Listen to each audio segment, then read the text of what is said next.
Hi అండి, welcome to my channel.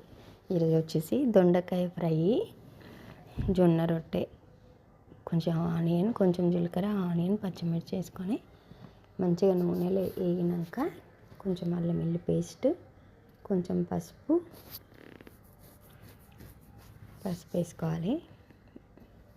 కొంచెం నూనెలో మంచిగా ఫ్రై అయినాక దొండకాయలు చిన్న చిన్న కట్ చేసి పెట్టేసుకొని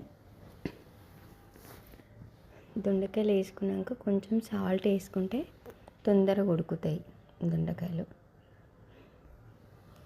జొన్న రొట్టె దొండకాయ ఫ్రై చాలా టేస్ట్ ఉంటుంది. 1 స్పూన్ కారం, 1/2 స్పూన్ సాల్ట్ వేసుకొని మంచిగా నూనెలో ఉడకనివ్వాలి.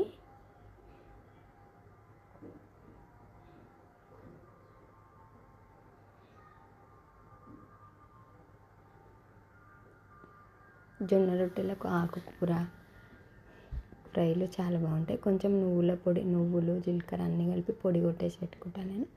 అది మంచిగా నూనెలో ఉడికినాక కొంచెం గరం మసాలా, ధనియాలు, కొంచెం గరం మసాలా అన్నీ కలిపి ఉడుకున్న పొడి వేసేసుకొని మంచిగా నూనెలో ఉడికినాక ఫైనల్లో కొంచెం కొత్తిమీర వేసేసుకుంటే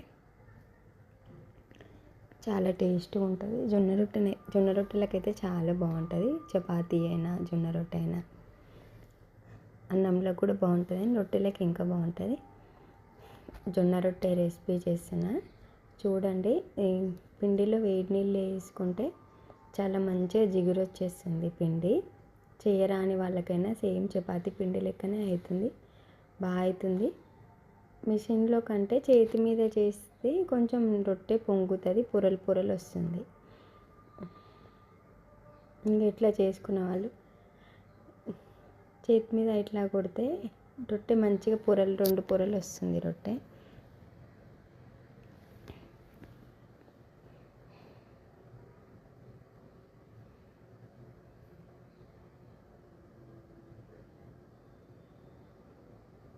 ఇప్పుడు మిషన్స్ వచ్చినాయి కదా, మిషన్లలో కూడా బాగుంటుంది. చేతి మీద చేస్తేనేమో 2 పొరలు ఇట్లా కొడతాం కాబట్టి 2 పొరలు వస్తుంది. పైన కొన్ని నీళ్ళు చల్లుకోవాలి. జొన్న రొట్టె పైన కాలినాక తీసుకొని ఉల్టా వేసేసుకోవాలి. మంచిగా కాల్చుకుంటే మంచిగా పొంగుతుంది రొట్టె, చాలా బాగుంటుంది. పైన నీళ్ళు చల్లుకొని ఉల్టా వేసుకొని రొట్టె దొండకాయ ఫ్రై